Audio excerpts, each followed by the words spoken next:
Bonsoir à toutes et à tous. Nous sommes très heureux de vous accueillir pour cette première webconférence de la 4e session du MOOC sur le myélome multiple de la F3M.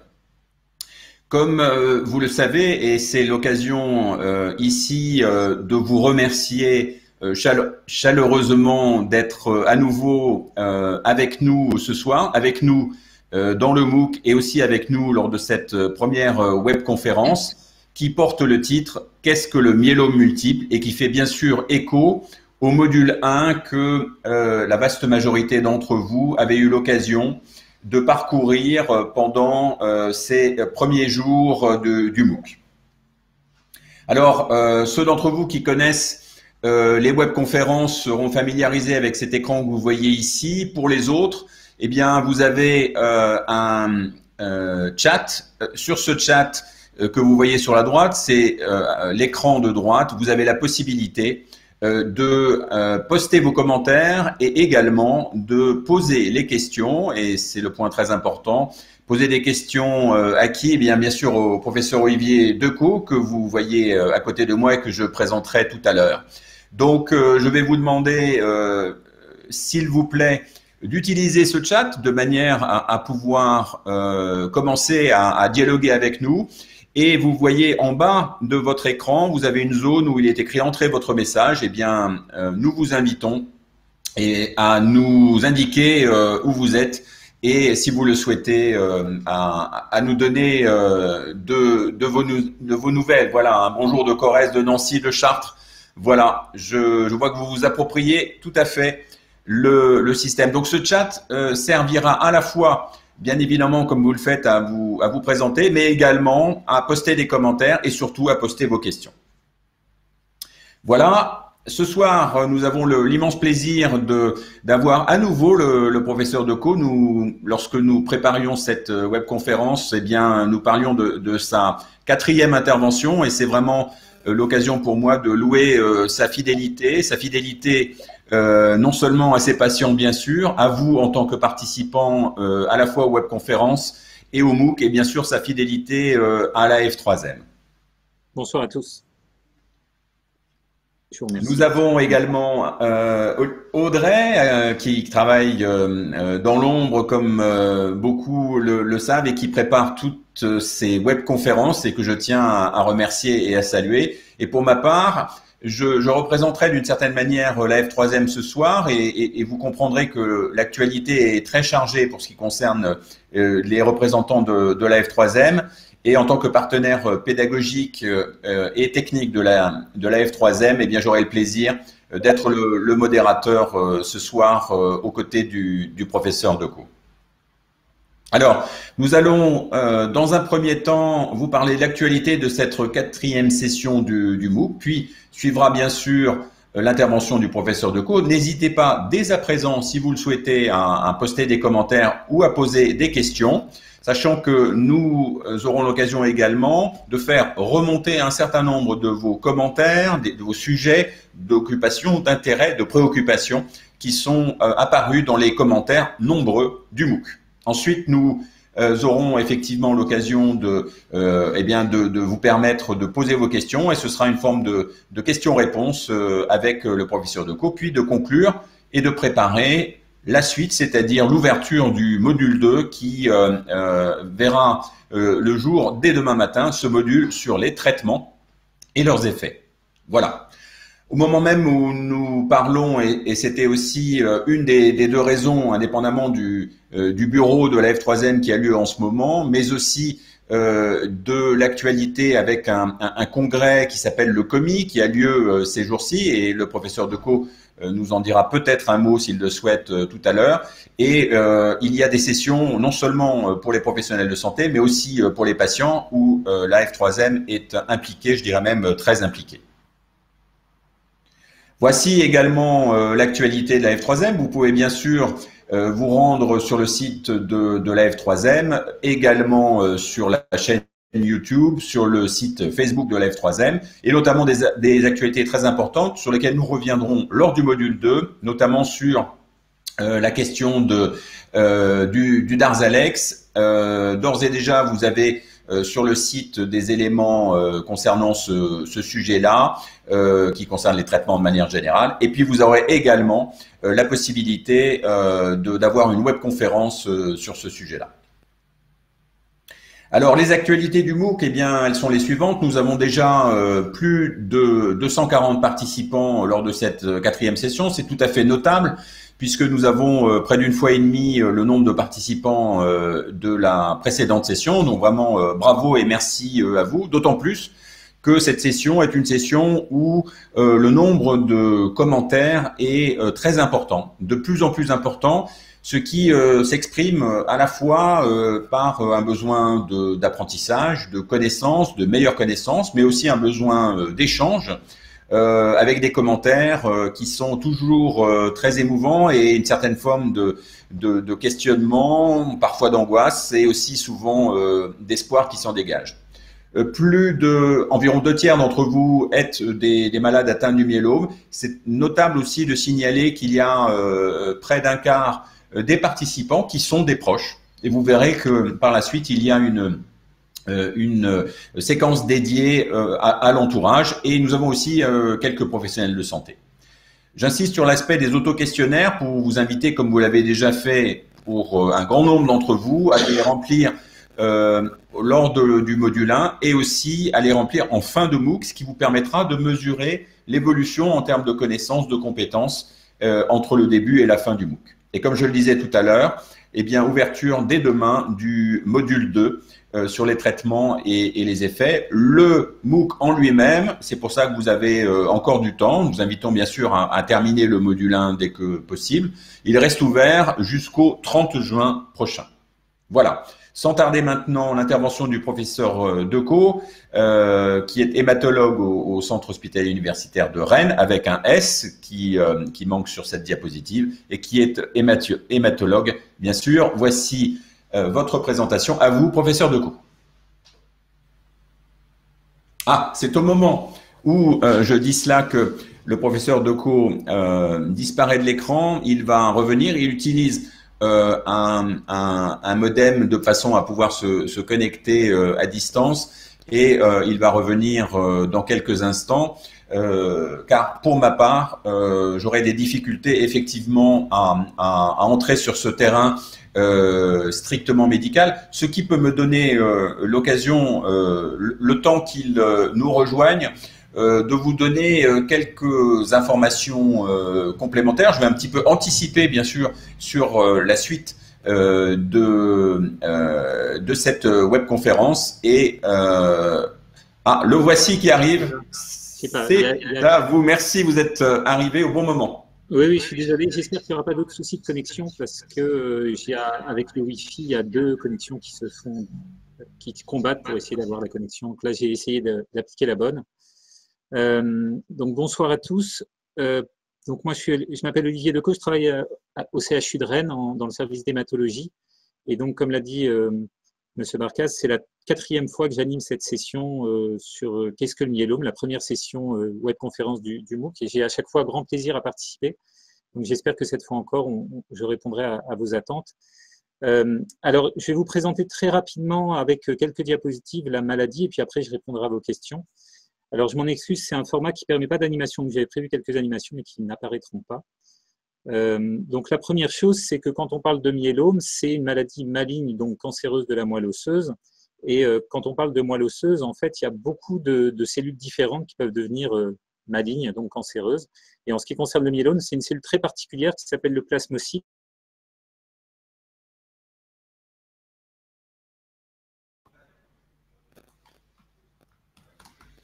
Alors, le professeur Decaux va revenir tout de suite. Nous travaillons d'arrache-pied pour lui permettre d'avoir une connexion suffisante pour être avec nous. Je comprends tout à fait vos premières remarques du fait d'une connexion qui coupe un petit peu et nous allons effectivement essayer de résoudre ce problème dès que possible. Il va revenir dans quelques instants Et eh bien, dans l'intervalle, je vais tout simplement vous indiquer des éléments supplémentaires sur l'actualité et je reviendrai sur cette diapositive dès qu'il sera connecté à nouveau. Voilà, veuillez n'excuser, pardon, j'en perds mes mots, sur les difficultés que nous rencontrons actuellement. Voilà, alors, les éléments que je souhaitais évoquer avec vous, là, je passe rapidement les différentes diapositives pour évoquer quelques points qui sont des points saillants qui reviennent dans les différentes discussions et qui me donneront l'occasion d'interagir avec le professeur Decaux, notamment un premier point qui est la question de l'errance diagnostique qui revient de manière régulière et sur laquelle nous l'interrogerons tout à l'heure. Alors, il y a l'errance diagnostique d'un côté et puis il y a donc tout ce qui est ne pas savoir et puis l'errance thérapeutique par ailleurs, sujet que nous aborderons plus volontiers lors de la deuxième session. Le deuxième sujet, c'est celui de l'annonce et de tout ce qui est corollaire à cette annonce et en particulier la peur, l'angoisse, le choc psychologique. Certains utilisent même le terme de sidération. Également sur les causes et cette session du MOOC parle beaucoup du rôle des facteurs environnementaux. C'est important de le partager. Beaucoup d'entre vous se posent des questions. Soit dans leur vie personnelle, soit dans leur vie professionnelle, sur tous ces facteurs environnementaux qui peuvent jouer en termes de causes. Nous aurons aussi l'occasion de poser cette question. Voilà. Et entre-temps, le professeur Decaux apparaît à nouveau, le temps de régler une nouvelle connexion, je pense, qui a été réalisée. Et je vais quitter le son et lui demander d'intervenir à nouveau. Le professeur Decaux apparaît à nouveau, le temps de régler une nouvelle connexion, je pense, qui a été réalisée.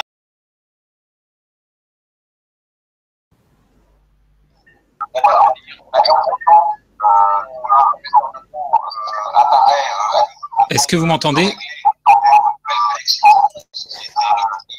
Alors attendez, parce que j'ai un souci. Est-ce que vous m'entendez bien là?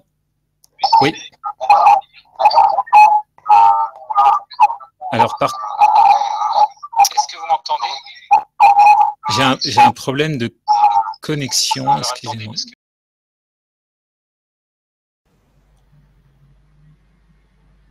Alors je poursuis sans transition et j'espère que vous ne serez pas lassés de mon intervention et je vais poursuivre. Je parlais effectivement des différentes questions issues du MOOC.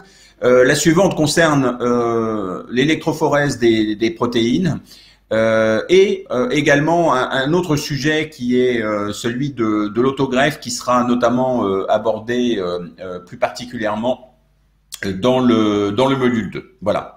Donc, je vous prie à nouveau de nous excuser et vous demande tout simplement d'être patient avec nous le temps que le professeur Decaux puisse régler les difficultés auxquelles il fait face et que nous puissions l'aider à intervenir dans les meilleures conditions.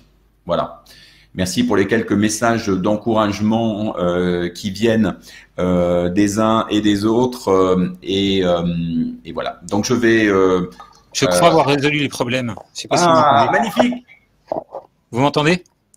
Oui, parfaitement. Je vais couper mon son et je reviens sur la page où vous étiez tout à l'heure et en vous quittant, c'est à vous. Donc voilà, toutes mes excuses. Maintenant, je suis connecté sur mon ordinateur de bureau avec une connexion Internet, donc il n'aurait plus avoir de soucis. Et tout à l'heure, j'avais 2 logiciels ouverts, ce qui fait que j'entendais M. Barkas parler et j'arrivais pas à m'entendre. Donc, je reprends ce que je disais tout à l'heure et toutes mes excuses encore une fois. Donc, quand on parle de maladie de la moelle, il y a différentes cellules qui peuvent être malades dans la moelle. En fait, la moelle, c'est l'usine à globules et dans cette usine à globules, il y a notamment les globules blancs qui sont fabriqués. Les globules blancs, c'est ce qui nous aide à nous défendre contre les virus et les bactéries, c'est le système immunitaire. Et les globules blancs, c'est comme des êtres humains, ils apprennent petit à petit à travailler. Et donc, au départ, on a des globules blancs qui sont totalement immatures, qui ne savent rien faire, et puis petit à petit, ils deviennent hyper spécialisés. Et en fonction du stade de maturation, de spécialisation où ils sont, ça donne des maladies différentes. Alors, quand on parle de myélome, la cellule malade, c'est ce qu'on appelle le plasmocyte. Et le plasmocyte, c'est un globule blanc qui est très spécialisé. C'est le globule blanc le plus spécialisé, on va dire, dans la moelle. Et sa fonction, c'est de fabriquer ce qu'on appelle les anticorps. Alors, les anticorps, c'est ce qui est représenté au milieu en bleu et jaune. C'est des protéines qui ont cette forme-là et qui vont aller se coller sur les virus et les bactéries. Et elles vont agir un peu comme des gommettes pour identifier les cellules dangereuses de l'organisme, donc principalement les virus et les bactéries. Et quand il y a un anticorps collé sur une bactérie, les globules blancs, les autres globules blancs du corps savent que c'est un danger et viennent le détruire. Et pourquoi on parle de cet anticorps? Pourquoi c'est important dans le myélome? Parce que, vous le savez, on a un examen sanguin qui s'appelle l'électrophorèse, qui est représenté à droite, qui permet de doser ces anticorps. Alors juste quelque chose qui n'est pas une animation, mais ça c'est un examen. Donc l'électrophorèse, c'est une électrophorèse normale. L'électrophorèse, c'est quoi? C'est un examen, on prend le sang des patients, on le fait passer dans une machine qui va séparer les grosses protéines des petites protéines. Et la région, donc le pic à gauche, c'est le pic de l'albumine. L'albumine, c'est la protéine la plus importante du corps. Donc celui-là, on n'y touche pas, il est strictement normal. Et la zone qui nous intéresse, c'est la zone des gamma-globulines. Donc complètement à droite, c'est l'espèce de dôme qu'on aperçoit. Et normalement, quand il n'y a pas de myélome, on a plein d'anticorps différents, fabriqués par plein de globules blancs plasmocytes différents. Et donc, on n'a pas de pic. Et puis, quand il y a un myélome, le myélome, ça se manifeste avec donc cette prolifération de cellules anormales dans la moelle, des plasmocytes anormaux. Comme dans toutes les pathologies malignes, c'est une seule cellule qui est reproduite des milliers de fois, donc elle va fabriquer le même anticorps, et comme c'est le même anticorps, il va se déplacer au même endroit à l'électrophorèse des protides. Donc il y a un excès d'anticorps qu'on voit à droite en bas, et qui va se manifester par ce fameux pic qu'on voit à l'électrophorèse des protéines. Et pourquoi c'est important dans le myélome? Parce que c'est un marqueur sanguin qui va nous permettre de savoir ce qui se passe dans la moelle. Plus le pic est important, le pic, chaque patient a sa propre référence, mais en tout cas, quand le pic diminue, ça veut dire que les cellules tumorales diminuent dans la moelle, et quand le pic augmente, ça veut dire que malheureusement, les cellules augmentent dans la moelle. Alors ça, c'est la présentation très générale, et maintenant, rapidement, je vais vous parler des complications du myélome. Alors, une moelle normale, c'est à gauche. Donc, dans la moelle normale, je vous ai dit, c'est l'usine à globules, la moelle. Donc, on fabrique des globules rouges, des plaquettes, des globules blancs. Et normalement, il y a très peu de plasmocytes. Ils sont présents pour nous aider à nous défendre contre les virus et les bactéries, mais il y en a très peu. Et puis, malheureusement, dans le myélome, le dessin de droite, les plasmocytes prennent beaucoup de place. C'est-à-dire qu'ils envahissent la moelle et ils empêchent la bonne moelle de travailler. Et comme la moelle, c'est à l'intérieur de l'os, il n'y a pas beaucoup d'espace pour la moelle pour s'expandre. Donc, quand il y a des cellules anormales, les bonnes cellules n'arrivent plus à travailler. Et on a une diminution des cellules sanguines, ce qu'on appelle de l'anémie avec une baisse des globules rouges, parfois des baisses de plaquettes. Donc ça, c'est une des complications potentielles du myélome. L'autre complication, c'est que je vous ai dit que le myélome, les cellules de myélome fabriquaient un excès d'anticorps, mais chez un certain nombre de patients, il y a aussi un excès de fragments d'anticorps qu'on appelle des chaînes légères. Alors les anticorps, c'est globalement 2 grosses briques et 2 petites briques, 2 grosses briques qu'on appelle des chaînes lourdes et 2 petites briques qu'on appelle des chaînes légères.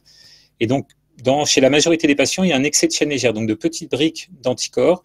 Et ces chaînes légères, elles ont la particularité, alors je suis désolé puisqu'il n'y a pas d'animation, mais ces chaînes légères que je présente ici avec des boules rouges, elles passent dans les urines.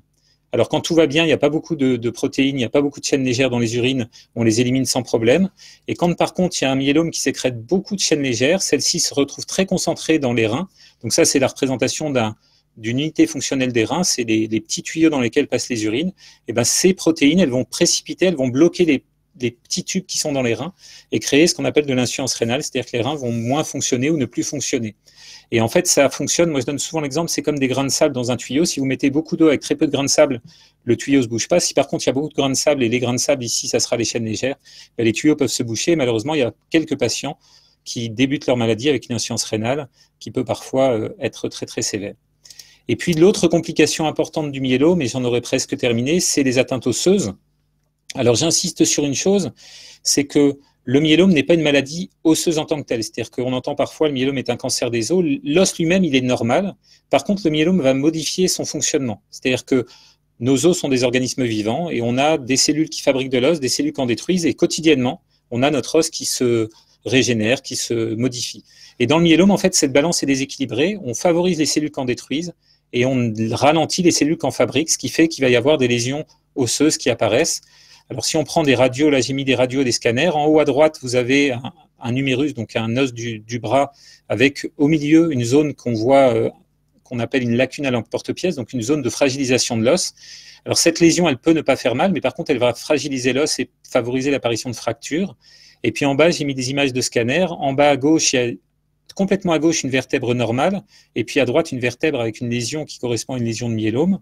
Et puis complètement en bas à droite, c'est un os du bassin, donc il y a le sacrum, l'os qu'on sent au niveau des fesses, et puis les aliiliaques, les deux os qu'on sent à droite et à gauche du bassin. Sur la partie droite, c'est une partie normale, et puis sur la partie gauche, on voit bien qu'il y a une zone où il n'y a plus d'os, et ça, c'est une lésion qu'on voit parfois dans le myélome. Alors ces lésions, elles peuvent être totalement asymptomatiques, et puis parfois, elles peuvent entraîner des fractures, parce que l'os, c'est quelque chose qui est censé être solide, et quand il y a des lésions comme ça, on peut avoir une fragilité osseuse, donc on va avoir des patients qui peuvent spontanément se casser un bras ou un col du fémur, et puis parfois, dans certains cas, quand c'est les vertèbres qui sont atteintes, on peut avoir une compression, un recul des vertèbres, et juste derrière les vertèbres, il y a ce qu'on appelle la moelle épinière, la moelle nerveuse, et on peut avoir des souffrances neurologiques qui apparaissent. Alors ça, c'est heureusement un événement très rare, mais c'est une des craintes qu'on peut avoir. Et puis la dernière complication qui va avec cette atteinte osseuse, c'est quand on détruit de l'os, on libère du calcium, et certains patients développent aussi ce qu'on appelle une hypercalcémie. Ça, c'est les principales complications du myélome. Et juste pour terminer, un petit mot, c'est que quand on trouve un pic à l'électrophorèse, donc un excès d'anticorps, qui correspond forcément au fait qu'il y a des cellules anormales dans la moelle, ce n'est pas forcément un myélome. On peut avoir des stades qu'on appelle pré-myélomateux, que sont les gammapathies dites de signification indéterminée, ou avec l'acronyme anglo-saxon, les MGUS, ou alors le myélome indolent qu'on appelle myélome dormant. Et ces stades qu'on appelle pré-myélomateux sont pour les MGUS très fréquentes, puisqu'il y a à peu près 3% des patients de plus de 50 ans qui ont cette fameuse MGUS, c'est-à-dire un excès d'anticorps dans le sang, qui correspond à un excès de globules blancs dans la moelle, mais sans myélome. Et puis les myélomes indolents, c'est un peu plus rare. Ces deux stades ne sont pas à traiter, mais peuvent évoluer. Donc en général, c'est des patients qu'on va surveiller pendant plusieurs années, plusieurs mois, parce qu'on sait que ça peut dégénérer vers un myélome. C'est un peu comme les grains de beauté, il faut surveiller ça. Mais c'est deux stades qui sont vraiment à des stades non symptomatiques, sans complications, donc on ne traite pas. Voilà cette présentation rapide du myélome. Et maintenant, je suis à votre disposition pour répondre à vos questions. Alors, une première question qui concerne l'allogreffe, avec cette constatation, ou tout du moins cette citation, d'une certaine manière, on n'en parle plus de l'allogreffe. J'ai lu qu'il y avait de gros dangers, est-ce vrai? Est-ce qu'on ne fait que des autogreffes? Alors, on déborde un peu sur le sujet du traitement, mais effectivement, on fait quasiment plus d'allogreffe dans le myélome. En tout cas, les médecins de l'IFM considèrent qu'aujourd'hui, l'allogreffe n'a plus sa place dans le myélome, pour plusieurs raisons. D'abord, parce que malheureusement, contrairement à d'autres maladies du sang, il y a très peu de patients qui arrivent à être entre guillemets guéris de la maladie avec l'allogreffe. Et puis la deuxième chose, c'est ce que signale la personne qui pose la question, c'est qu'effectivement, le risque de l'allogreffe est important. Il y a certains patients qui malheureusement font des complications très sévères, voire qui décèdent des suites de l'allogreffe. Donc c'est un traitement qui est lourd, qui est potentiellement très source de complications et parfois de décès, et qui malheureusement n'a pas l'effet qu'on peut observer dans d'autres hémopathies. On observe parfois des rémissions très prolongées. Dans le myélome, malheureusement, les patients rechutent après l'allogreffe. Et donc aujourd'hui, le cœur du traitement, c'est l'autogreffe. L'autogreffe qui est donc une greffe de sa propre moelle, donc il n'y a pas du tout les effets secondaires qu'on peut avoir avec l'allogreffe, puisque le problème de l'allogreffe, c'est que les patients reçoivent une moelle d'une autre personne, et cette moelle qui est normale, elle va réagir, ça va créer un rejet qui va être toxique, alors que l'autogreffe, c'est les propres cellules du patient qu'on lui injecte, donc il n'y a pas ce problème de rejet. Donc l'autogreffe est maintenant très bien tolérée, même si c'est une hospitalisation prolongée, mais l'autogreffe se passe maintenant beaucoup mieux. Et donc effectivement, on ne fait plus d'allogreffe dans le myélome aujourd'hui. Merci pour cette réponse. Vous avez utilisé deux termes tout à l'heure, MGUS et myélome indolent. Pouvez-vous nous faire la différence entre ces deux aspects? Oui, alors il y a plusieurs choses. La première, c'est que les MGUS sont beaucoup plus fréquentes que les myélomes indolents. Les MGUS, je vous disais, c'est 3% des personnes de plus de 50 ans, et à 80 ans, c'est à peu près une personne sur 10. Donc moi qui travaille dans un service où il y a beaucoup de patients de plus de 70 ans, 75 ans, quand on fait des examens sanguins, donc cette fameuse électrophorèse, on observe chez à peu près 10% des patients des pics à l'électrophorèse sans qu'il y ait de myélome. Donc d'abord, c'est très fréquent. Le myélome indolent, c'est moins fréquent. Je n'ai pas de chiffres en tête, mais ça représente à peu près 10% des myélomes environ. Et puis l'autre différence, c'est le risque de progression vers un myélome. Alors les MGUS, par définition, c'est des situations où il y a très peu de globules blancs dans la moelle, des plasmocytes, on en trouve moins de 10%. En général, le taux d'anticorps est faible aussi, il est moins de 30 grammes, alors que le myélome indolent, il y a plus de cellules anormales, on est à plus de 10% dans la moelle. Bon, ça, c'est des détails de docteur, mais surtout, les MGUS, le risque d'évolution vers un myélome, il est faible, il est de moins de 1% par an. C'est-à-dire qu'un patient qui a un MGUS, il a 99% de chances de ne pas évoluer vers un myélome chaque année. Alors que le myélome indolent, le risque, il est plutôt de 10% par an les premières années. Donc, le risque de progression est plus important, donc la surveillance est plus attentive. Et un patient qui a un MGUS, en général, on le voit peut-être la première année, puis après, c'est une surveillance par le médecin traitant le plus souvent, sauf dans certains cas. Et puis les myélomes indolents, on a tendance à les surveiller plus parce que le risque de progression est plus important. Merci de ces précisions. Alors, nous avons un certain nombre de questions qui ont été posées lors du MOOC et qui reviennent ici, notamment de Patrick. Connaît-on les origines du myélome et un corollaire sur les facteurs environnementaux? Alors, c'est une activité assez récente dont je vais parler, c'est qu'il y a des pistes, on pense que c'est multifactoriel, ce qui avait été... il y a probablement une part d'environnement, c'est certain, il y a probablement une part de susceptibilité génétique, même si ça n'est pas une maladie génétique, mais l'environnement a vraisemblablement une place importante. Alors la difficulté, c'est de savoir quoi dans l'environnement. Il y avait une étude américaine qui avait été publiée il y a une dizaine d'années qui trouvait que les patients exposés aux pesticides avaient plus de risques de développer un myélome. Et j'ai découvert très récemment que le myélome était passé au tableau des maladies professionnelles chez les patients exposés aux pesticides. C'est tout récent. Donc voilà, c'est un élément. Probablement que l'exposition aux pesticides est un facteur favorisant. Pour autant, tous nos patients ne sont pas exposés de façon professionnelle aux pesticides, puisqu'on a des patients qui ne sont pas du tout agriculteurs, qui travaillent en ville. Voilà. Après, il y a des facteurs qui dépendent probablement de chaque patient, puisque malheureusement, c'est une maladie qui, certes, touche plutôt les patients de plus de 70 ans. La médiane d'âge, c'est 72 ans, donc la majorité, plus de la moitié des patients ont plus de 70 ans. On a parfois des patients jeunes, donc il y a l'environnement, mais il y a probablement aussi des facteurs personnels qu'on ne maîtrise pas du tout. En tout cas, ce qui est certain, c'est qu'aujourd'hui, à part cette histoire de pesticides qui est reconnue, puisque maintenant c'est tout nouveau, ça date d'il y a un mois, je crois, que le myélome est devenu une maladie sur le tableau des maladies professionnelles. Auparavant, on n'avait pas de critères permettant de savoir quels étaient les facteurs de risque, et donc on n'a pas malheureusement de conseils à donner aux patients pour éviter, notamment les patients qui ont un MGUS ou un myélome indolent, on n'a pas de conseils à leur donner en termes d'exposition, puisque à part cette question des pesticides, on n'a pas d'autres éléments.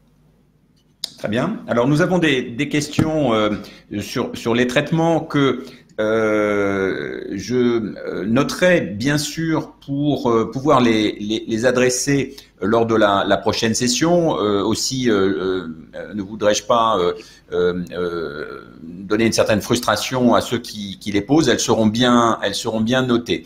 Il y a Mireille qui nous pose la question: est-il possible d'avoir une troisième autogreffe? Alors l'élément qu'elle cite, c'est voilà, déjà eu 2 à 4 ans en intervalle, une nouvelle rechute, ou faut-il, j'ai 57 ans, est-il possible d'avoir une troisième autogreffe? Voilà la question. Alors sur le principe, c'est possible. Après, on se base vraiment sur les résultats de la première et de la deuxième autogreffe. Déjà, pour qu'un patient ait une deuxième autogreffe, donc une autogreffe en rechute, il faut que les résultats de la première autogreffe soient bons. C'est-à-dire qu'on estime qu'il faut un délai sans traitement, ou en tout cas un temps sans rechute entre la première autogreffe et la rechute qui soit de plus de 2 ans, voire 3 ans, plutôt 3 ans. Et donc de la même façon, on ne proposerait une troisième autogreffe que chez les patients qui ont vraiment bénéficié de la greffe. C'est-à-dire qu'il faut qu'il y ait un intervalle sans traitement qui soit suffisamment long. Après, tout est possible, ça dépend aussi comment ont été tolérés les premières autogreffes. Des patients dont les premières greffes ont été très bien tolérées, on proposera plus volontiers. Par contre, des patients dont les greffes ont été très compliquées avec des infections, on aura tendance à moins les proposer. Donc ça dépend vraiment des patients, mais sur le principe, tout est possible. Après, il y a une question importante, sans entrer dans les détails. Pour être greffé, il faut avoir un greffon, donc il faut avoir des cellules souches qui ont été prélevées, et il faut en avoir suffisamment en réserve. Et souvent, on prélève pour faire 2 greffes, et on n'a pas toujours des cellules pour faire une troisième greffe. Et le problème, c'est qu'un patient qui a été déjà greffé 2 fois, on n'a pas toujours de possibilité, ou en tout cas, on n'arrive pas à les reprélever pour faire une troisième greffe. Donc, c'est vrai que les patients qui ont 3 greffes, ça devient assez rare pour toutes ces raisons-là. Mais voilà, tout est possible en fonction de la situation d'un patient et puis de sa capacité à être reprélevé, puisque pour faire une greffe, il faut avant tout des cellules aussi. Très bien. Alors, on revient sur les causes avec plusieurs questions. Une question sur y a-t-il un caractère héréditaire au myélome multiple? Et puis, dans le prolongement de l'aspect environnemental, Je travaillais dans le transport, questions sur la combustion du gasoil. Voilà quelques questions à nouveau autour effectivement des causes. Alors, pour la question de l'hérédité, c'est vrai que j'ai parlé tout à l'heure d'éventuels facteurs de prédisposition génétique. Il est clair que le myélome n'est pas une maladie transmissible génétiquement, ce n'est pas une maladie héréditaire. On n'a pas trouvé le gène, comme dans d'autres cancers. Par exemple, si on prend le cancer du sein, on sait qu'il y a un gène de susceptibilité familiale qui peut se transmettre des mamans vers leurs filles. Donc là, dans le myélome, on n'a pas trouvé ce gène. Ce qu'on sait, c'est qu'il y a quelques cas familiaux, mais c'est probablement lié au hasard. En tout cas, on n'a pas trouvé de gènes identifiés dans ces familles-là. Par contre, on sait qu'il y a des anomalies génétiques qui peuvent être un facteur de susceptibilité à des maladies, alors que ce soit des maladies auto-immunes, des maladies cancéreuses, et probablement qu'il y a une part de susceptibilité génétique, mais en tout cas, ce n'est pas une maladie héréditaire. Ce qui veut dire qu'aujourd'hui, quand un patient a un myélome, il n'y a pas de raison de lui proposer un dépistage familial, parce que les cas familiaux, même s'ils sont décrits, sont quand même assez rares. Et donc, ça, c'est important de rassurer les patients sur ce plan-là. Merci. Pour le gazole, j'ai aucune information. Ah oui, pardon. C'est très difficile parce que globalement, alors il y a des patients qui sont plus exposés que d'autres, évidemment, ceux qui travaillent effectivement comme routier notamment, mais on n'a pas ça n'a pas été identifié, ça n'a pas été décrit. Donc peut-être qu'on l'apprendra à l'avenir, mais en tout cas, il n'y a pas de signaux, en tout cas aujourd'hui, qui permettent de le dire. Très bien, merci. Alors, une question qui vient de Jean-Luc. Dans le cas d'un myélome à chaîne légère kappa, celle-ci baisse dans le cadre d'un traitement, mais les gammas sont stables. Cela semble contradictoire, point d'interrogation. Que pouvez-vous lui répondre? Alors, dans ma présentation rapide tout à l'heure, c'est vrai que j'ai parlé du pic, mais il y a un certain nombre de patients. La majorité des patients ont, en plus de l'excès d'anticorps complet, un excès de chaîne légère. Et donc, dans ces cas-là, les deux coexistent. Et puis, il y a quelques patients, à peu près 20% des patients, qui ont ce qu'on appelle un myélome à chaîne légère, c'est-à-dire que l'anticorps complet n'est pas fabriqué, ou alors très faiblement, on a un tout petit pic, voire pas de pic, et on a quand même des chaînes légères qui sont fabriquées. À ce moment-là, l'examen qui permet de mesurer la quantité d'anticorps dans le myélome, c'est plus l'électrophorèse, c'est les analyses urinaires, et puis un dosage de ce qu'on appelle le dosage des chaînes légères libre-sériques. Donc, on dose les chaînes légères. Donc ça, c'était un préambule à ma réponse. Après, donc on peut avoir des myélomes sans avoir de pic, puisque malheureusement, parfois l'électrophorèse est prise en défaut dans ces formes de myélome à chaîne légère. Après, les chaînes légères ont une particularité, c'est que leur durée de vie est beaucoup plus courte. C'est-à-dire qu'une chaîne légère dans le sang, elle disparaît en très peu de temps, en quelques heures, quelques jours, alors que les anticorps complets ils disparaissent spontanément en 21 jours à peu près. C'est-à-dire que même quand un traitement de myélome est efficace, les chaînes légères vont baisser très vite parce que si on ferme la production des chaînes légères qu'on a déjà fabriquées vont être éliminées notamment par les reins. Donc le taux de chaînes légères va baisser très vite, alors que le taux d'anticorps, même si on arrête la production, il faut le temps que les anticorps déjà fabriqués soient éliminés. Ce qui fait qu'on a régulièrement le taux de chaînes légères qui baisse plus vite que le taux d'anticorps. Pour autant, ça c'est vrai au début du traitement. Et après, parfois, on a des patients dont les chaînes légères baissent et pas le taux d'anticorps.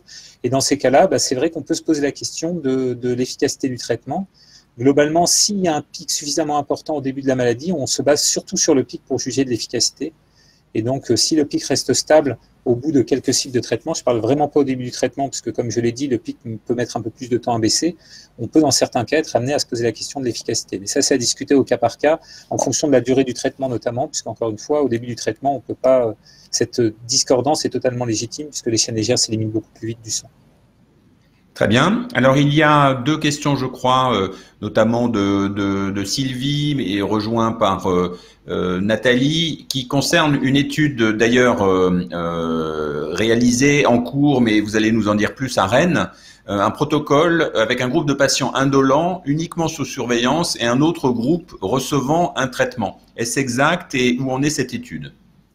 Alors effectivement, la communauté médicale qui travaille sur le myélome se pose beaucoup de questions sur la prise en charge des myélomes indolents. Parce que le myélome indolent, par définition, il est asymptomatique, mais on se dit que c'est peut-être dommage d'attendre qu'il y ait des complications pour traiter les patients. Alors, il y a plusieurs choses qui ont été faites. La première des choses, c'était d'identifier des patients qui avaient un myélome indolent à très haut risque d'évolution. Donc ça a été fait il y a quelques années et il y a 3 critères de très haut risque qui ont été identifiés. Et ces critères sont maintenant des critères qui imposent de traiter, qui suggèrent de traiter très tôt les patients. Donc c'est des critères biologiques et radiologiques. Et maintenant, il y a certains patients qui ont un myélome indolent, c'est-à-dire sans complications, qu'on va traiter parce qu'ils ont un de ces critères-là. Alors, c'est des critères de taux de chaîne légère notamment, c'est des critères d'IRM. Et dans ces cas-là, on considère qu'ils sont tellement au risque d'évoluer qu'on les traite sans attendre. Et puis, maintenant, dans les nouveaux myélomes indolents, c'est-à-dire ceux chez qui il n'y a pas ces nouveaux critères, se pose également cette question-là. Alors, il y a plusieurs éléments qui sont en cours de recherche. La première, c'est d'identifier dans cette population de patients les facteurs de très haut risque, puisqu'on a éliminé les patients les plus à risque. Maintenant, il y a peut-être encore des patients qui sont à risque, on essaye d'y réfléchir. Et puis, la question, c'est effectivement la question du traitement précoce. Alors là, on n'a pas encore la réponse. Il y a une étude américaine qui avait montré que de traiter tôt les patients atteints de myélome indolent, ça améliorait évidemment, ça retardait la rechute, les patients progressaient moins vite vers un myélome multiple, et puis il avait même montré que ça améliorait la survie des patients. Mais c'est une seule étude, et une étude qui était très critiquable, il y avait peu de patients, il y avait pas mal de biais dans cette étude. Toujours est-il qu'il y a plusieurs études en cours, on teste des médicaments, alors il y a différents types de médicaments qui sont testés, des médicaments comme l'étude qu'on a menée à Rennes, où c'est de l'immunothérapie, donc un seul traitement d'immunothérapie, qui est un traitement plutôt bien toléré, et dont le but, c'est de retarder la rechute, la progression le plus tard possible, mais on n'est pas certain de pouvoir guérir les patients. Et puis, il y a des études américaines qu'on ne mène pas en France, américaines et espagnoles, où là, le but, c'est de faire un traitement comme si c'était un myélome, c'est-à-dire qu'on fait une autogreffe, on fait un traitement de chimiothérapie classique, et le but, c'est de se dire, comme dans d'autres cancers, de traiter tôt, c'est peut-être un moyen de guérir les patients. Le problème, c'est qu'aujourd'hui, on n'a pas assez de recul. On sait qu'il y a des réponses, les patients répondent au traitement, mais est-ce qu'ils vont être guéris? Ça, il va falloir des années pour avoir la réponse. Donc aujourd'hui, on n'a pas encore la réponse. Ce qui fait qu'aujourd'hui, en dehors d'essais thérapeutiques, un myélome indolent se surveille et ne se traite pas. Alors l'essai auquel on a participé à Rennes est terminé, on ne peut plus inclure et on attend les résultats. Par contre, avec l'IFM, on va mener un grand essai national sur 80 centres en France et en Belgique. On va proposer plutôt une surveillance attentive, c'est-à-dire qu'on est convaincu à l'IFM qu'il nous reste à identifier des facteurs de risque de progression et que peut-être que plutôt que de traiter tous les patients myélome indolent avec certains qui n'auraient pas évolué sans traitement, donc on leur impose un traitement dont ils n'auraient peut-être pas besoin, on va plutôt essayer d'identifier les patients les plus à risque. Donc cette étude va être ouverte en septembre et on proposera aux patients un suivi très attentif avec notamment des analyses de moelle annuelles, des IRM annuelles pour essayer d'identifier les facteurs de risque de progression et traiter les patients le plus tôt possible. Voilà un petit peu où on en est dans le myélome indolent. Donc il y a encore beaucoup de questions qui se posent, mais une des difficultés, c'est que quand on découvre un myélome indolent, certains patients n'évoluent pas pendant 10, 15 ans, voire plus. Et donc il est vraiment important d'identifier les patients à risque pour ne pas traiter par excès les patients qui ne le nécessitent pas. Merci, voilà qui est tout à fait clair et répond en partie aussi à une question de Paul-Marie qui demandait où en étaient les avancées en matière d'immunothérapie. Peut-être pouvez-vous prolonger votre propos, même si ça dépasse un peu le cadre aujourd'hui de la conférence. Cela suscite de nouveaux espoirs. Que pouvez-vous dire à Paul-Marie? Alors, effectivement, l'immunothérapie, les médecins ont beaucoup d'espoir, pas seulement dans le myélome d'ailleurs. Alors, il y a deux types d'immunothérapie. L'immunothérapie, d'abord, c'est une façon de tuer les cellules qui utilisent le système immunitaire pour aider la chimiothérapie. C'est-à-dire que la chimiothérapie, c'est un poison qui va aller tuer la cellule, l'empêcher de vivre et qui va la tuer. Et l'immunothérapie, c'est quelque chose qui va déclencher une réponse immunitaire contre la lésion de la cellule tumorale. Alors, il y a deux types d'immunothérapie. Il y a l'immunothérapie qu'on appelle passive, qui est déjà actuellement utilisée dans le myélome avec ce qu'on appelle le daratumumab. C'est un anticorps monoclonal. Donc, c'est un anticorps thérapeutique qui va cibler les cellules tumorales, qui va se coller sur les cellules tumorales. Et comme nos globules blancs normaux, quand ils voient une cellule avec un anticorps dessus, ils considèrent que c'est quelque chose à détruire, ils viennent détruire la cellule. Donc, en fait, on utilise un anticorps, une gommette qui va identifier les cellules tumorales comme étrangères et notre système immunitaire va venir les détruire. Donc, ça, c'est le daratumumab, qui est un traitement qu'on utilise aujourd'hui en monothérapie et qu'on espère pouvoir utiliser rapidement en association parce qu'on a démontré, enfin des études ont démontré que chimiothérapie plus cet anticorps monoclonal était très efficace sur la prise en charge de la maladie. Et puis il y a ce qui fait beaucoup parler, ce qu'on voit dans les journaux, alors dans ma région c'est Ouest France, on voit des articles dessus, c'est l'immunothérapie active, c'est ce qu'on appelle les CAR T-cells, où là on prélève les globules blancs normaux des patients, ce qu'on appelle les lymphocytes, donc un autre groupe de globules blancs. On les envoie dans un laboratoire à l'étranger. Les globules blancs sont manipulés génétiquement pour devenir réactifs contre la tumeur. Ces globules blancs, c'est des lymphocytes, c'est des globules blancs tueurs qui normalement nous aident à détruire les bactéries, les virus. Et en les rendant réactifs contre le myélome. On les réinjecte ensuite aux patients, donc on leur injecte ses propres cellules qui ont été modifiées génétiquement, et ben on espère qu'elles vont être réactives contre la tumeur et entraîner des réponses. Alors c'est des thérapeutiques donc très innovantes, qui sont utilisées dans d'autres maladies du sang qu'on appelle les lymphomes et les leucémies, qui sont autorisées maintenant dans ces maladies-là et qui, pour l'instant, dans le myélome, n'en sont qu'à l'étape de la recherche. Donc c'est vraiment un grand espoir, mais dans le myélome, c'est des protocoles qui sont en cours. On attend des résultats, on a des résultats préliminaires qui sont très intéressants, mais qui ne sont aujourd'hui pas du tout utilisables. Ces traitements ne sont pas utilisables dans le myélome hors recherche. Et comme c'est des traitements complexes à mettre en route et coûteux, il y a très peu de centres qui utilisent ces traitements, même dans le cadre de la recherche, mais c'est l'avenir et on espère vraiment que dans les années qui viennent, on aura des résultats intéressants avec ce type de traitement. Très bien. Une question nous vient de Marie-Noël qui aborde le sujet d'éventuelles rechutes et du cycle, d'une certaine manière, si l'on peut s'exprimer ainsi, rémission-rechute. Est-il possible de profiter de la première rémission pour effectuer un recueil de cellules ? Alors oui, sachant que normalement, si un patient est éligible à la greffe, donc à l'autogreffe, en général, dans le traitement de première ligne, on fait un recueil pour justement faire 2 greffes. Donc normalement, on n'a pas à le recueillir dans les suites. Voilà. Donc après, c'est bien aussi, le recueil, c'est pas anodin parce qu'il faut faire idéalement, pour qu'un recueil se passe bien, il faut que la moelle ait été un peu affaiblie par une chimiothérapie, c'est-à-dire que le recueil se passe d'autant mieux que le patient a reçu de la chimiothérapie, parce que la chimiothérapie affaiblit un peu la moelle, et quand la moelle sort de cet affaiblissement, c'est là où elle fabrique le plus de cellules souches qu'on peut récupérer dans le sang. Et donc faire des recueils chez des patients qui ne sont pas sous traitement, c'est pas simple, parce que par définition, la moelle va mieux, et qu'on aura du mal à la faire travailler pour sortir des cellules, parce que le recueil se fait par voie sanguine maintenant, et donc il faut que la moelle soit capable de fabriquer des cellules souches qui passent dans le sang. Et donc, voilà, c'est plus difficile de recueillir hors d'une période de chimiothérapie. Et encore une fois, l'autre élément, c'est qu'on essaie de faire un recueil pour 2 greffes, puisque le but, en général, c'est de faire, en général, 1 à 2 greffes.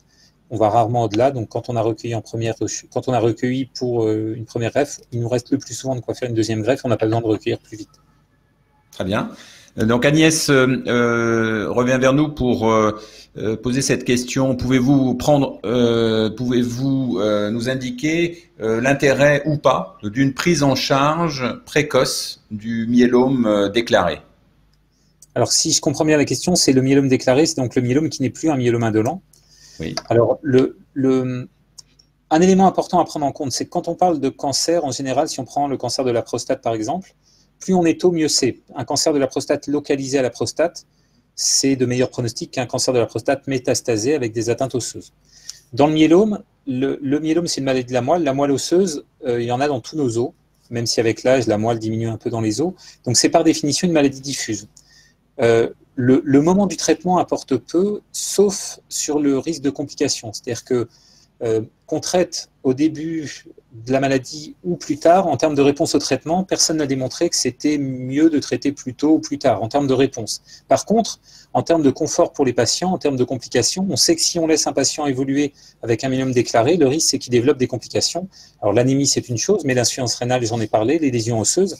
Et donc si on laisse un myélome évoluer trop longtemps, le risque c'est que le patient ait des douleurs osseuses, des complications osseuses, une insuffisance rénale, et donc que sa qualité de vie soit altérée, alors que la chimiothérapie peut être efficace. Mais un patient qui a des lésions osseuses, par exemple des lésions vertébrales, qui peut avoir une fragilité avec des douleurs, avec parfois la nécessité de porter un corset, mais si le traitement est efficace, ces lésions-là, elles vont rester, donc le confort de vie du patient va être altéré.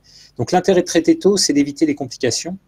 Par contre, en termes de réponse, même si, parce que malheureusement, parfois le diagnostic est fait tardivement, parce que le myélome est une maladie qui peut être asymptomatique pendant très longtemps, même si on traite un patient tardivement, entre guillemets, le pronostic en termes de réponse hématologique, de réponse au traitement, il reste le même. Par contre, effectivement, c'est les complications qui peuvent poser problème. Très bien.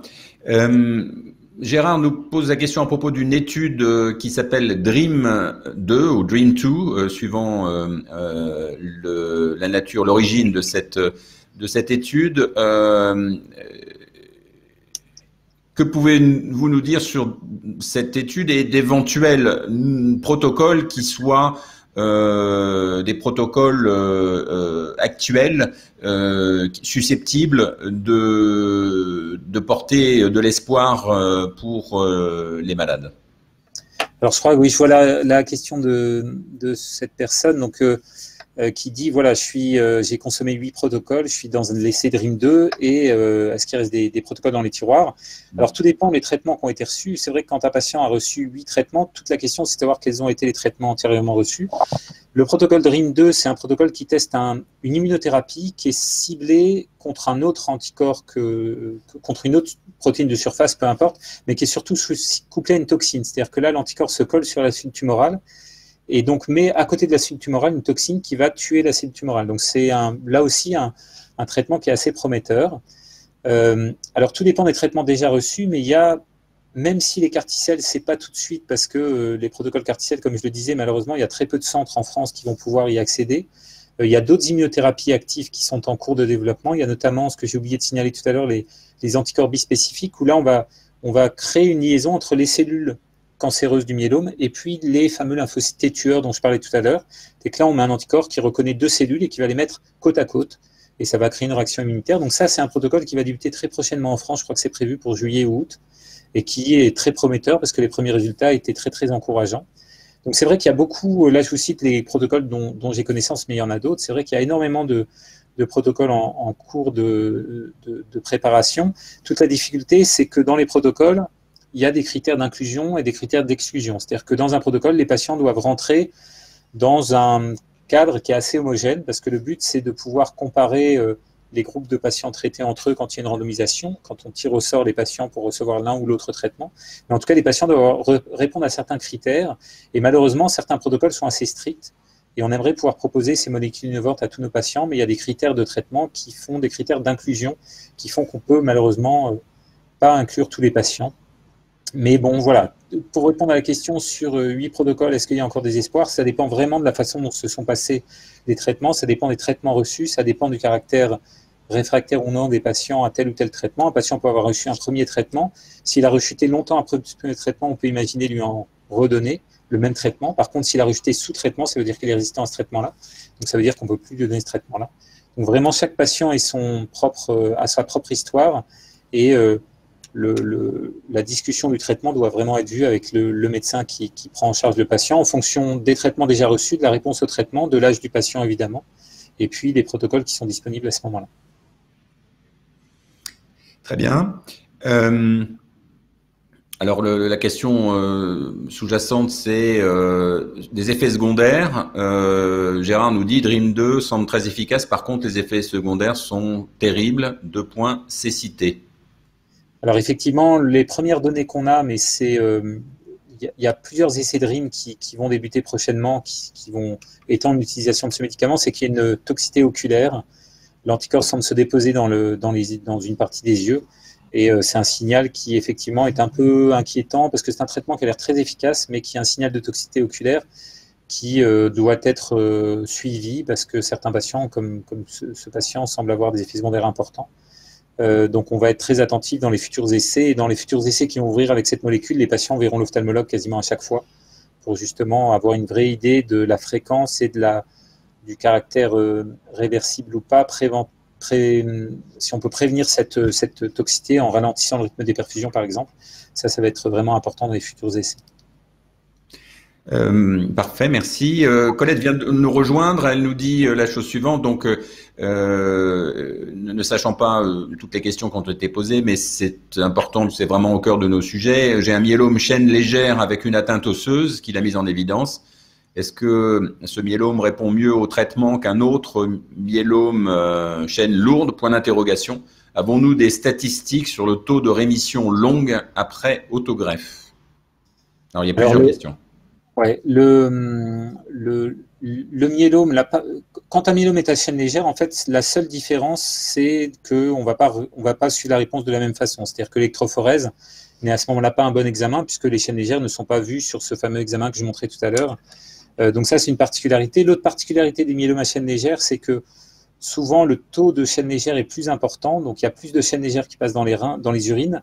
Et donc, c'est des patients qui ont un peu plus de risque au diagnostic d'avoir des complications rénales. Mais ça, c'est au diagnostic. Et après, par contre, en termes de réponse, il n'y a pas d'étude qui ait démontré un moins bon pronostic. C'est juste une surveillance un peu différente, puisqu'on est obligé de doser ces chaînes légères dans le sang. Une particularité quand même, c'est que le dosage des chaînes légères n'est pas remboursé en ville. Donc, c'est des patients qui sont obligés de faire leur prise de sang à l'hôpital pour être remboursés pour ce dosage. Donc, ça, c'est une particularité. Après, les résultats de l'autogreffe sont plutôt bons. Il y a un essai de l'IFM qui s'est posé la question récemment de savoir si l'autogreffe était toujours d'actualité maintenant qu'il y a des nouveaux traitements dans le myélome. Et cet essai, qui a été publié dans une grande revue américaine il y a 2 ans à peu près, a démontré que l'autogreffe restait d'actualité. C'est-à-dire que quand on fait un traitement, alors par Velcade, thalidomide dexaméthasone ou Velcade rivimide dexaméthasone pour les patients qui connaissent ce traitement-là, puis autogreffe, puis un traitement de consolidation avec les mêmes molécules, et puis ensuite un traitement d'entretien par rivimide, le taux de la survie sans progression est quand même prolongé à plus de 3 ans, 4 ans. Donc là, ça veut dire qu'on est en médiane de survie sans progression, c'est-à-dire que plus de la moitié des patients la moitié des patients ne rechutent pas avant 3 ans. Donc c'est vraiment des résultats qui sont très très bons et qu'on n'avait pas auparavant avec les autres traitements. Maintenant, chaque patient est son propre témoin et a sa propre histoire. Et ce qui va compter, c'est effectivement l'évolution du patient. Voilà, on peut donner des statistiques. Ce qui compte, c'est la réponse au traitement. Très bien. Une question que vous saurez peut-être interpréter. Y a-t-il une incidence sur les complications de type 4-14 ? Alors, le type 4-14, c'est des anomalies génétiques. Alors, je reviens un peu sur ce que je disais. Quand on parle de génétique, souvent on pense que c'est hérédité. Les cellules tumorales, quelle que soit la maladie, deviennent malignes et cancéreuses, souvent parce qu'elles ont acquis une capacité à ne plus mourir. Une cellule tumorale, c'est une cellule qui ne meurt pas. Et souvent, elles acquièrent cette capacité en modifiant leurs gènes. Donc, en fait, il y a des anomalies génétiques qui apparaissent dans la cellule tumorale et qui la rendent immortelle. Ces anomalies génétiques, elles sont dites acquises, c'est-à-dire que le patient ne naît pas avec. C'est la cellule tumorale qui l'acquiert au cours de son histoire, et c'est souvent pour ça qu'elle devient cancéreuse. Et dans le myélome, il y a énormément d'anomalies génétiques qui sont acquises. Et quand on regarde les chromosomes, les gènes des patients atteints de myélome, quand on regarde les plasmocytes, donc les cellules tumorales, il y a énormément d'anomalies. Et certaines anomalies touchent notamment le chromosome 14. Pourquoi ? Parce que c'est le chromosome qui contient le gène qui fabrique les anticorps. Et par définition, c'est une maladie qui touche les cellules fabricatrices d'anticorps. Donc ce gène-là, il est très très sensible. Et il y a des anomalies où 2 bouts de chromosomes se mettent ensemble. Donc ce qu'on appelle la translocation 4-14, c'est un bout du chromosome 4, un bout du chromosome 14 qui se mettent ensemble. Et ça, c'est une anomalie qui est décrite depuis très longtemps dans le myélome, qui a été décrite comme de mauvais pronostics, c'est-à-dire que les patients qui sont porteurs de cette anomalie répondent un peu moins au traitement, rechutent un peu plus vite. Alors je dis un peu parce que finalement, il y a d'autres anomalies qui ont été décrites depuis, et finalement, cette anomalie 4-14 est finalement pas la plus péjorative. Il y a d'autres anomalies qui sont de moins bons pronostics aujourd'hui. Alors c'est pas tellement sur les complications que ces anomalies chromosomiques vont avoir un impact, c'est plus sur la réponse au traitement. C'est-à-dire que, à ma connaissance, il n'a pas été démontré que les patients qui ont une anomalie de ce type-là, translocation 4-14 ou autre, fassent plus de complications rénales, plus de complications osseuses. Par contre, c'est des patients qui rechutent plus vite, qui répondent parfois moins au traitement. Donc ça, c'était décrit avec cette translocation, mais avec d'autres anomalies génétiques. Pour autant, on parle de statistiques là, mais ce qui compte, c'est la réponse au traitement pour un patient donné.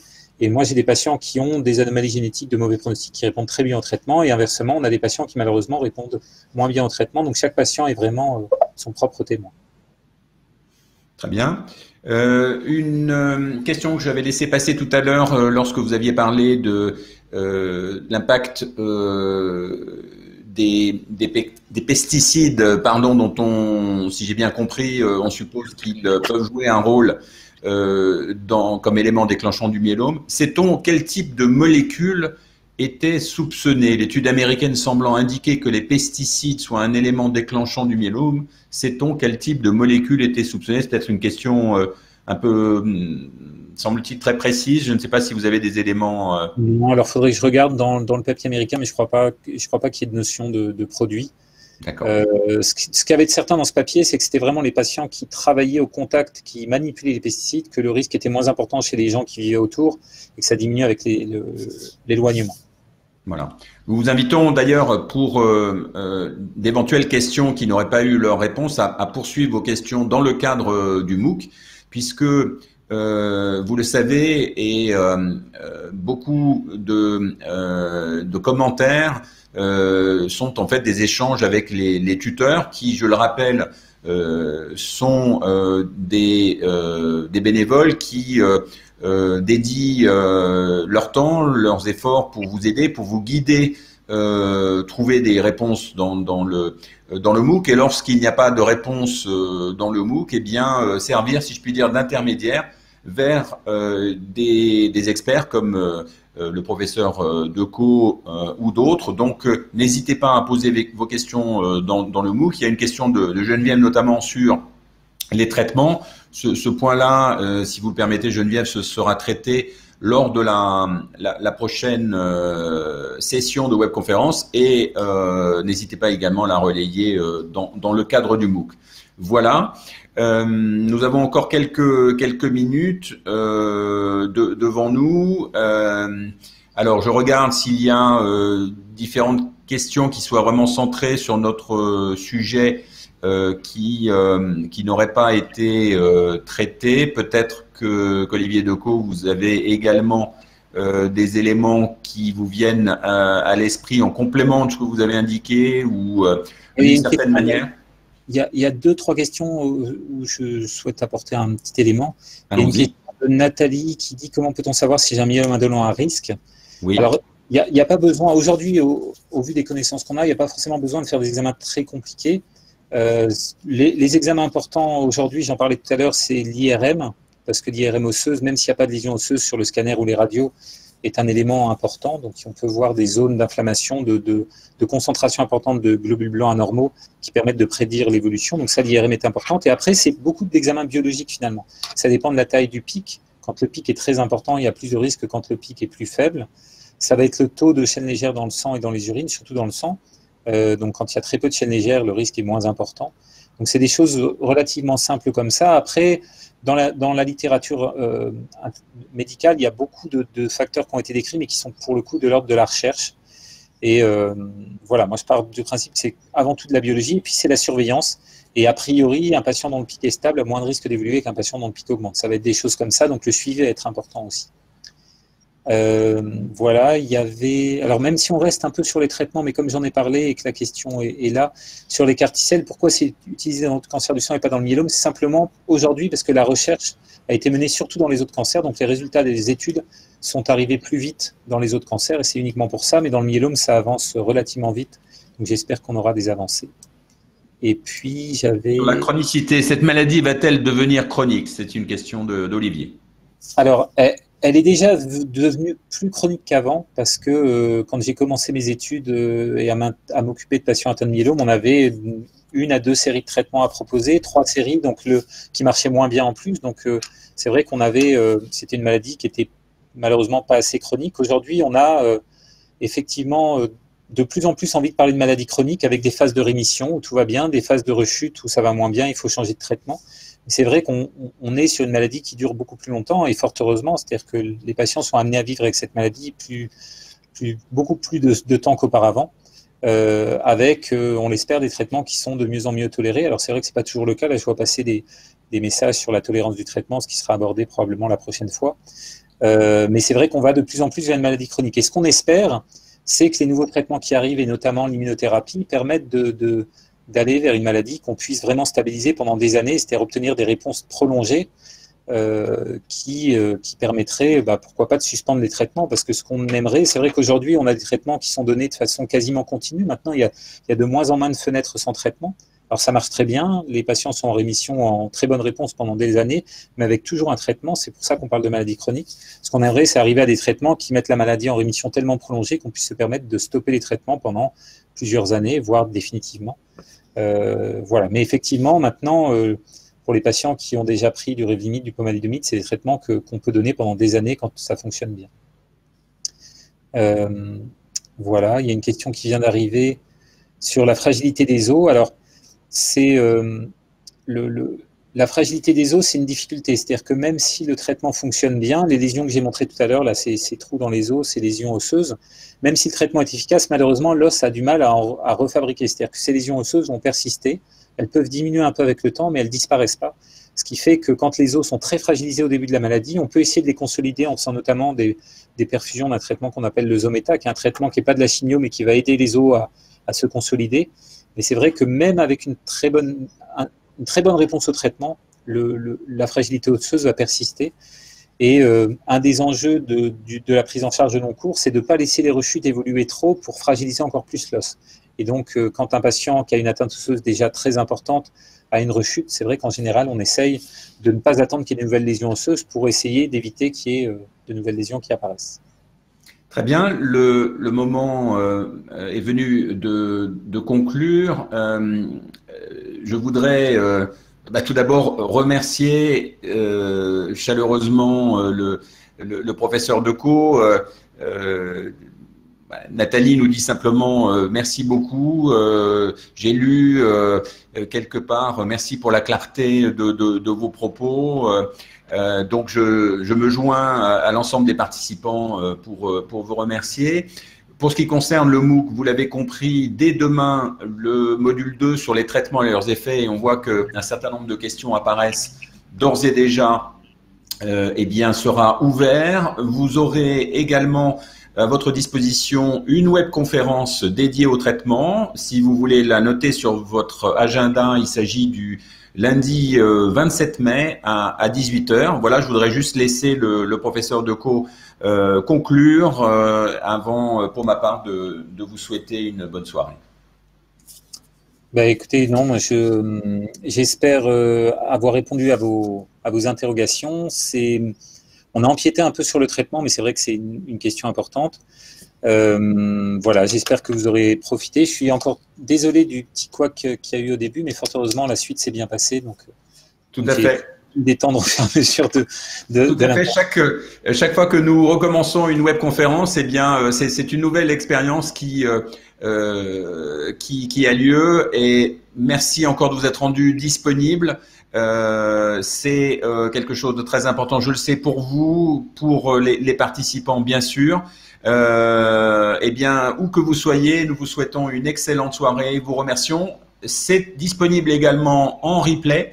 Donc, en replay sur la chaîne YouTube dès demain, la chaîne YouTube de l'AF3M, bien sûr. Vous allez recevoir un mail vous donnant également des liens. Donc, à très bientôt sur le MOOC dès demain matin pour le module 2. Un grand merci à tous et bonne fin de soirée. Au revoir. Et un dernier mot. Je tiens encore à féliciter la F3M pour ce travail, parce que si c'est la 4e édition du MOOC, c'est que ça fonctionne et que les patients y apprennent des choses et que ça leur apporte un réconfort, un soutien. Donc vraiment, je suis ravi de voir qu'on est déjà à la 4e édition du MOOC. Donc bravo à la F3M et puis à votre soutien. Alors, bonne fin de soirée. On a du mal un peu à se quitter, mais comme le dit Joël, prenez tous bien soin de vous et à bientôt. Merci encore. Au revoir. Bonne soirée à tous.